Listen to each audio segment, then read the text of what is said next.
Today I'd like to show you our fabulous kale salad we serve here at the bakery. You've been asking for the recipe. I'm going to show you today.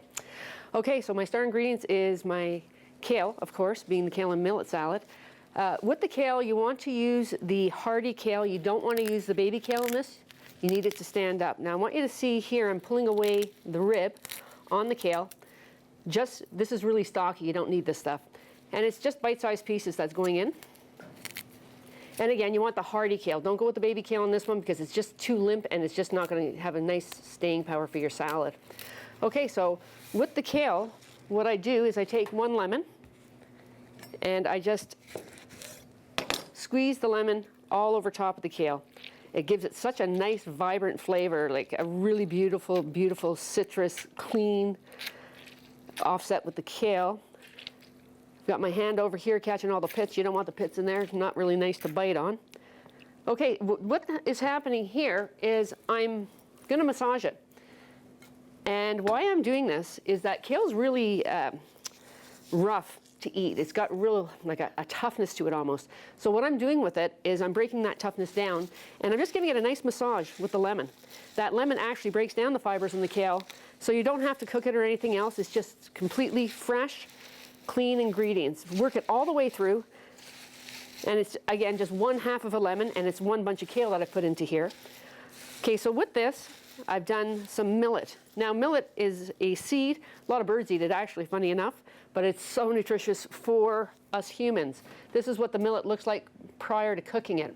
What I did was I cooked it for 25 minutes in boiling salted water, and this is what I ended up with. So look at the difference in the amount.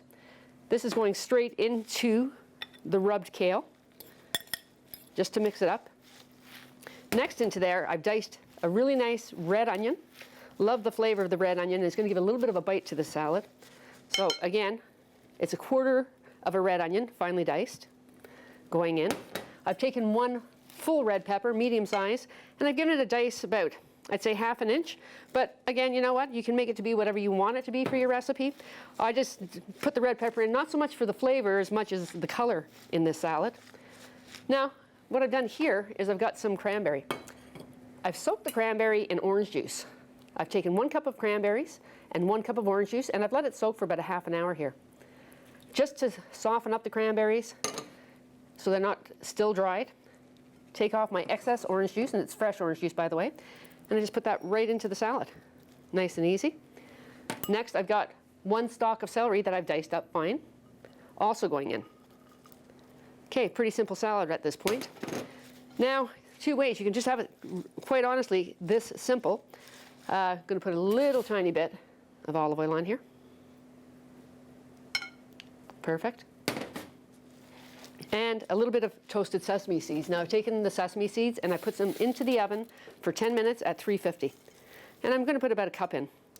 That's going to give you a nice crunch into the salad, which will stay even with the dressing.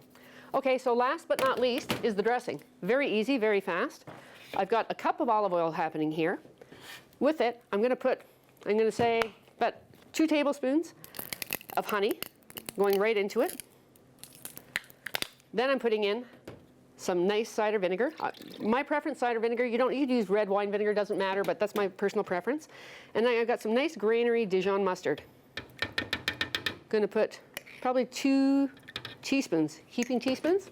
And never forget about salt and pepper when you're making your dressings as well. That's quite important. All right, so we're just going to take a hand blender just to mix it up.